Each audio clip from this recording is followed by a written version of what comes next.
가치, 그리고 나아갈 방향에 대해서 들어보겠습니다.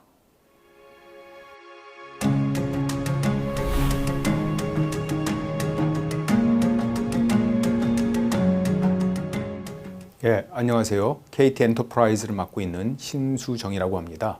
오늘 저는 디지털 트랜스포메이션, 이제 생존을 위한 필수다 라는 제목으로 여러분들에게 말씀을 드리고자 합니다.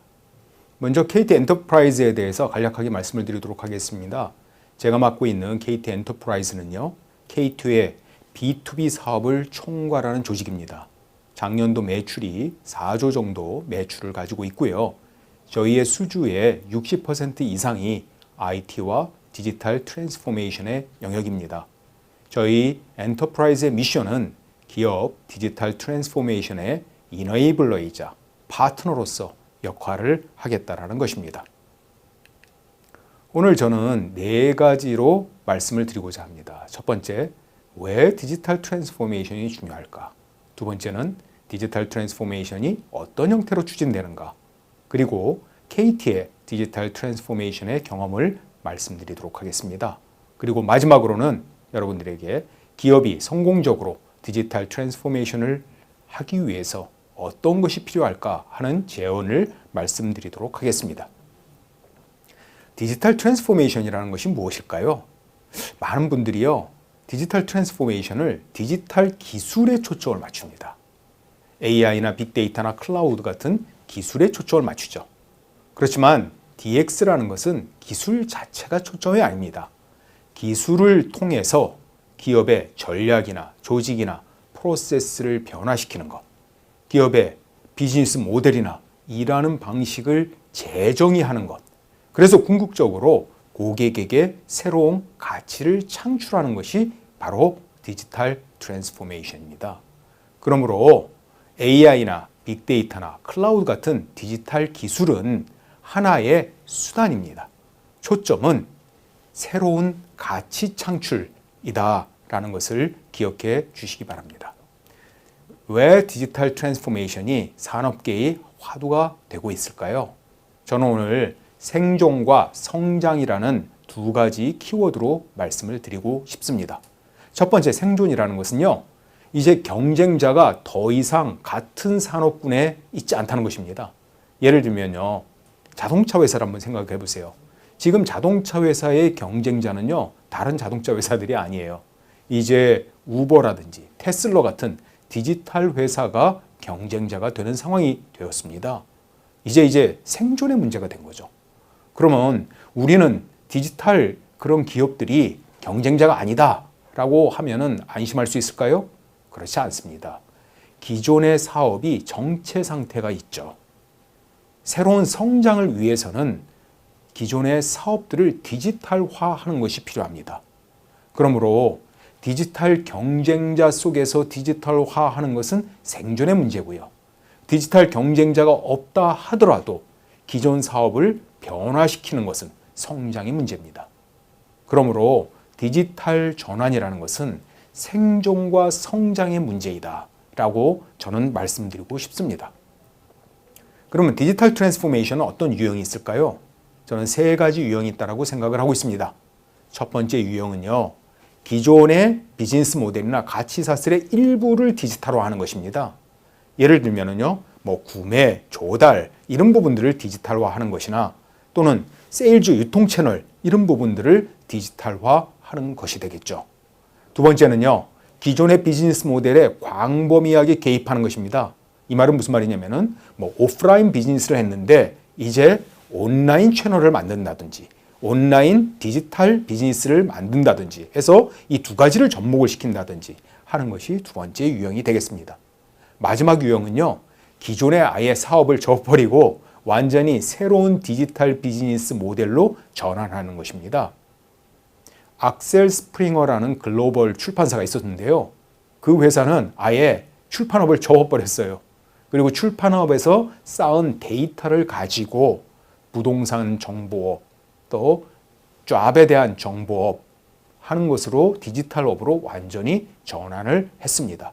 이러한 부분들에서 디지털 트랜스포메이션의 유형이 있습니다. 그러면은 어떤 디지털 트랜스포메이션 사례가 우리에게 좋은 인사이트를 줄까요? 저는 존 디어의 사례를 항상 얘기를 합니다.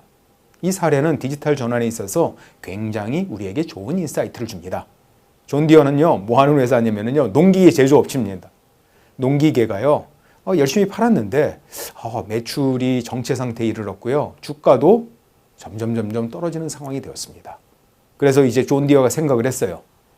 야, 어떻게 우리가 변신해야지? 그럴 때 이런 생각을 해봤습니다. 왜 고객들이 농기계를 살까? 생각해 보십시오. 왜 고객들이 농기계를 사겠습니까? 농사의 수확량을 늘리려고 농기계를 사는 것이죠. 그래서 존 디어가 생각을 해봤거든요. 보니까 어떻게 하면 수확량을 늘릴 수 있을까? 그것이 농기계뿐만 아니라 날씨 정보, 또 토양의 정보, 이런 것에 따라서 수확량이 달라진다는 것을 발견했습니다. 그래서요, 존 디어는 어떻게 했냐면요, 이 날씨 정보, 토양 정보를 디지털로 같이 서비스를 하기 시작했습니다. 그래서 농기계를 팔면서요, 이러한 디지털 정보도 같이 제공을 한 거예요. 그 다음에 또 어떤 걸 한 줄 아세요? 농기계에다가 칩을 다 달았어요. 그리고 그 정보들을, 운행 정보들을 클라우드에 다 올렸습니다. 그리고 분석을 했어요. 그래서 어떻게 하면 농기계가 가장 효율적으로 운영되는가 하는 것들을 끄집어냈습니다. 그리고 농기계가 장애가 생기면은요, 그 원인을 원격에서 실시간으로 파악했던 것입니다. 뿐만 아니라 지금은요, 농기계를 자율주행 농기계로 만들어버렸어요. 이러한 디지털 전환에 힘입어서요, 지금 존 디어의 주가는 굉장히 올라가고 있습니다. 이러한 전통회사라고 생각했지만은 이러한 디지털 정보들을 사용해서 상당 부분 비즈니스의 변화를 이루어냈던 것이죠. 뿐만 아니라요, 디지털 전환을 한 여러 가지 사례가 있습니다. 노틀담 성당이 있었는데요. 이 노틀담 성당이 얼마 전에 화재로 인해서 상당 부분이 유실됐다고 합니다. 그래서 이런 부분들을 도대체 어떻게 해결할 수 있을까? 이러한 세계의 문화를 어떻게 재건하고 보존할 수 있을까라고 고민을 하다가요, 디지털 3D 모델링을 써서 그 유산 자체를 재건하고 보존하는 그러한 사업을 했다고 합니다. 또한 에어버스가요, 경량화된 비행기를 좀 만들고 싶었어요. 그 과거 같으면은 엔지니어들이 고생을 해서 여러 가지 설계안들을 만들어냈죠. 근데 이번에는 AI 기반의 설계 기술을 적용을 했습니다.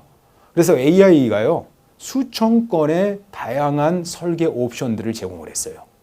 그래서 그것들을 활용을 해서 비행기를 경량화할 수가 있었습니다. 이렇게 디지털 기술을 사용함으로써 기존에 하지 못했던 것, 또 기존에 엄청나게 많은 시간이 걸렸던 것들을 획기적으로 생산량을 증가시키는 그러한 모습들을 우리가 볼 수가 있습니다. 그럼에도 불구하고요, 우리나라 기업들의 디지털 트랜스포메이션 현황은 그렇게 썩 좋지는 않습니다. 한국산업기술진흥협회에 따르면요, 디지털 추진에 적극적인 기업은 10%밖에 되지 않아요.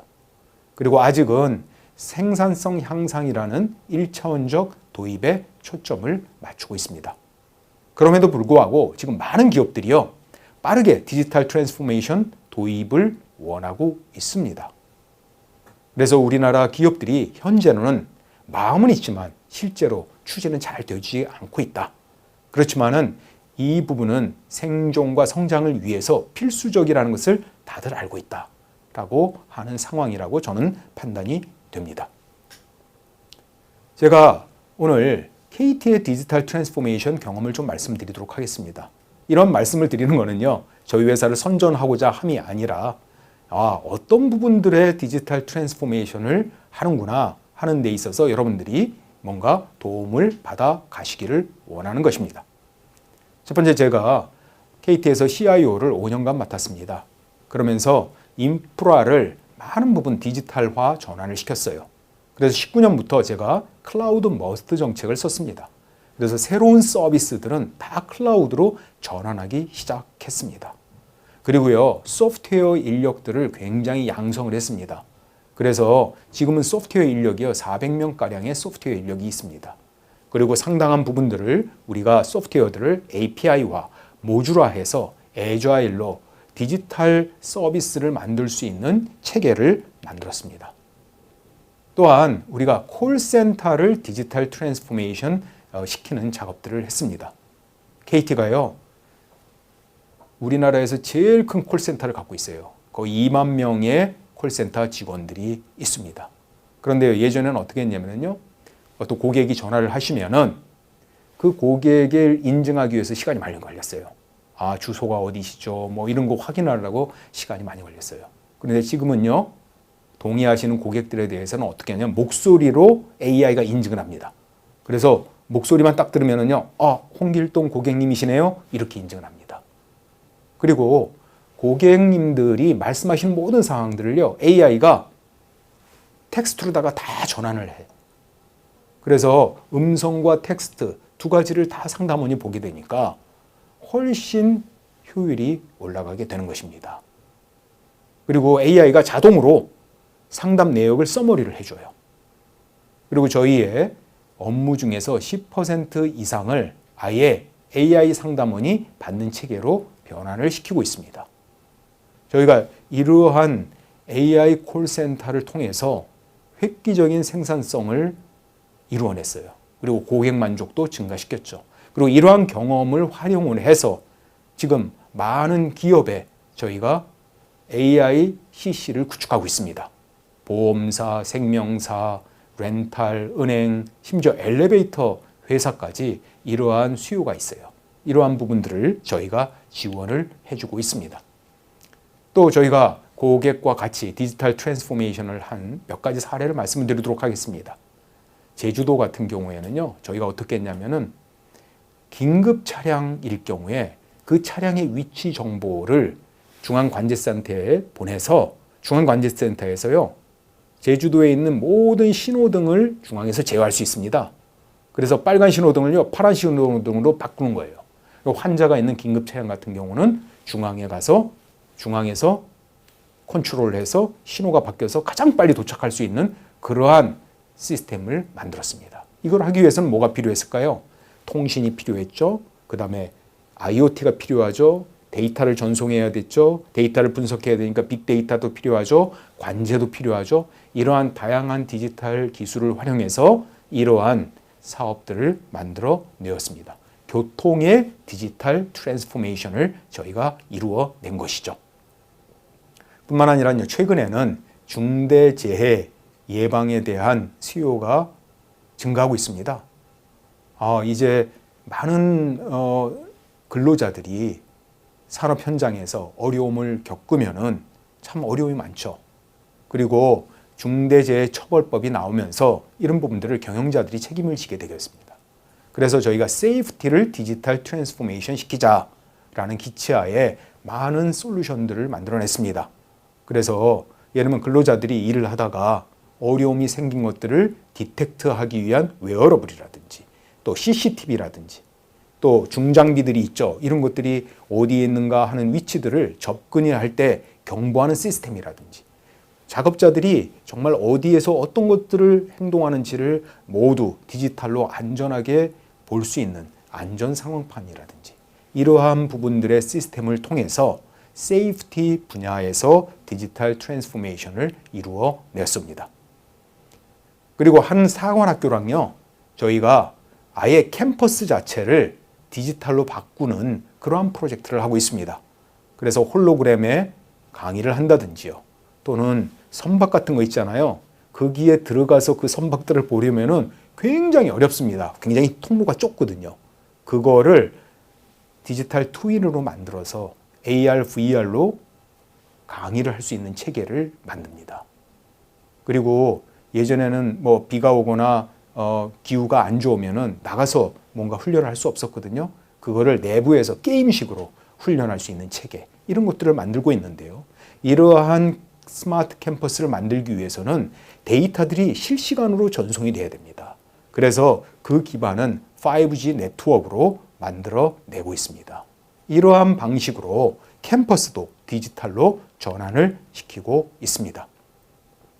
뿐만 아니라 한 공업사원은 저희가 팩토리도 디지털화로 바꾸고 있어요. 그래서 디지털 트윈을 사용해서 생산 공정들을 다 디지털로 저희가 시뮬레이션을 합니다.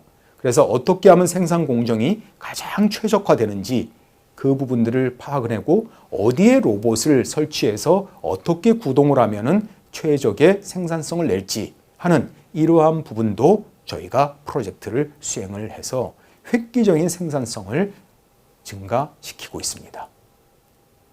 또한요, 한 보험사와는 저희가 이런 거 하고 있습니다.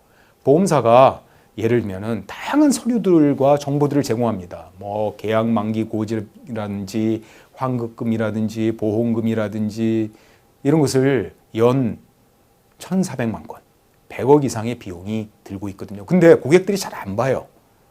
그리고 SNS를 이용하는데도요, 고객이 잘 보질 않습니다. 그래서 저희가 모바일 통지 플랫폼이라는 것을 만들어냈습니다. 이건 문자 메시징을 디지털 트랜스포메이션 한 것이죠. 그러므로 말미암아서 이를 이용해서 전달을 하면서 비용이 30% 이상 절감이 됐고요. 도달률도 40% 이상 향상한 사례들이 있습니다. 이러한 디지털 트랜스포메이션의 사례들이 저희가 많이 갖고 있습니다. 네, 저희 회사에서 한번 디지털 트랜스포메이션을 해보고요. 또 고객사들 디지털 트랜스포메이션을 해보면서 저는 뭐가 기업이 디지털 트랜스포메이션을 하는 데 있어서 허들일까 하는 것을 발견해 보았습니다. 저는 그 허들이 세 가지라고 생각을 합니다. 첫 번째는요, 디지털 트랜스포메이션을 하고는 싶은데 이게 뭔지 명확하게 모르고 어디에다가 적용을 해야지 도대체 효과를 낼지 하는 부분에 확신이 없어요. 그러다 보니까는 투자를 하기가 참 꺼려지는 것입니다. 두 번째는요, 디지털 트랜스포메이션이 뭐다, 또 어디에다 적용해야 된다 라는 것을 알긴 하는데요, 인력이 없어요. 내부의 AI나 클라우드나 빅데이터나 디지털 기술들을 활용하고 설계하고 구현할 수 있는 인력이 없습니다. 그러다 보니까는 이걸 할 수가 없는 거죠. 그리고 마지막으로는요, 직원들 입장에서는 이 디지털 기술을 잘 몰라요. 그래서 새롭게 배운다는 것에도 약간의 거부감이 있고요. 또 이 기술이 들어옴으로써 혹시 나의 일하는 방식들이 바뀌어질까 약간의 두려움도 있습니다. 이러한 부분들이 기업이 디지털 트랜스포메이션을 추진하는 데 있어서 허들이라는 것을 제가 발견을 했습니다. 그러면 이것을 어떻게 대응을 해야 될까요? 저는 세 가지의 대책에 대해서 여러분들께 말씀을 드리고 싶습니다. 첫 번째는요, 디지털 트랜스포메이션은요, 한꺼번에 크게 하시면 안 됩니다. 한꺼번에 뭐 AI를 왁 적용한다든지, 한꺼번에 클라우드로 다 전환한다든지, 뭐 우리 회사 전체를 디지털 전환한다든지 이런 부분들은 효과가 별로 없어요. 일단 작게 시작을 하셔야 됩니다. 비용 대비 효과가 큰 분야에서 디지털을 아주 작게 출발하는 게 좋습니다. 이러한 부분에 작은 성공 사례를 확보하고 자신감을 얻으면은 그 다음 거라고 하는 방식이 효과적입니다. 두 번째는요, 내부 역량이 부족하다고 말씀드렸지 않습니까? 그러면은 디지털 역량을 가진 기업과 파트너십이 필요합니다. 혼자서 할 수가 없어요. 그래서 저희 같은 회사와 파트너십을 통해서 내부에 어디를 디지털 트랜스포메이션을 해야 하는지, 또 어떻게 해야 하는지, 또 기존의 인력들의 역량들은 어떻게 길러야 하는지에 대한 부분들에 대해서 도움을 받을 수가 있습니다. 마지막으로는요, 디지털 트랜스포메이션은 그냥 기술의 문제가 아닙니다. 사실은 문화와도 관계가 돼 있어요. 디지털 트랜스포메이션을 하려면은요, 조금 더 조직이 애자일해져야 돼요. 실험 중심으로 돼야 되거든요. 뭔가 실행해보고 그 다음에 다시 또 엑스페리멘트 해보고 또 실패해도 다시 해보고 이러한 방식의 문화가 필요합니다. 예전처럼 그냥 탑다운의 방식이라든지 워터폴 방식의 그러한 일하는 방식은 이 디지털 트랜스포메이션에 잘 맞지 않습니다. 그래서 이러한 문화들을 조금씩 조성해 나가는 것도 필요합니다. 제가 마지막 말씀을 드리도록 하겠습니다. 이 시대에 필요한 마인셋이 무엇일까요? 저는 디지털 트랜스포메이션 시대에 필요한 마인셋을 세 가지로 말씀을 드리고 싶습니다. 첫 번째는요, 고객과 사용자 중심이에요. 많은 디지털 회사들이요, 여러분들 생각에는 디지털 기술 때문에 성공했다고 생각하지만 실제로는 그렇지 않습니다. 아마존을 보세요. 아마존이 디지털 기술 때문에 성공한 것만은 아닙니다. 그들이 고객에 집착하고 고객에 중심했기 때문에 성공한 것이에요. 그래서 디지털 기술이 만능은 아닙니다. 먼저 고객과 사용자 중심의 마인드셋이 필요합니다. 두 번째는요, 고객이 원하는 것, 사용자가 원하는 것을 디지털 기술을 써서 애자일하게 할 수 있는 문화가 필요합니다. 그래서 민첩하고 빠르고 실험하는 그러한 방식의 마인드셋이 필요하다는 것이죠. 마지막으로는 협력입니다. 저희도요, 예전에는 혼자서 하려는 경우가 되게 많았어요. 저희가 뭔가 만들어가지고 저희가 뭔가 짠해보고 우리끼리만 한번 해보자 이런 것이 많았는데, 이 디지털 시대는 콜라보레이션이 필수적입니다. 왜냐하면 이러한 다양한 디지털 기술을 혼자 다 할 수 있는 사람은 아무도 없어요. 혼자 다 할 수 있는 회사는 아무도 없습니다. 뭔가 이런 것들을 조합하고 결합하고 협력해야 합니다. 저희도 많은 고객분들과 또 많은 파트너들과 또 많은 글로벌 회사들과 같이 코업을 해요. 그래서 고객에 필요한 디지털 트랜스포메이션을 함께 이루어 나갑니다. 그래서 이러한 세 가지 마인드셋이 디지털 트랜스포메이션 시대에는 반드시 필요합니다. 아무쪼록 여러분들 정말 이 디지털 트랜스포메이션 시대에 이러한 마인드셋과 또 디지털 트랜스포메이션의 실험을 통해서 여러분들이 있는 그러한 기업들이 생존할 뿐만 아니라 아주 크게 성장하시기를 기원드립니다. 감사합니다.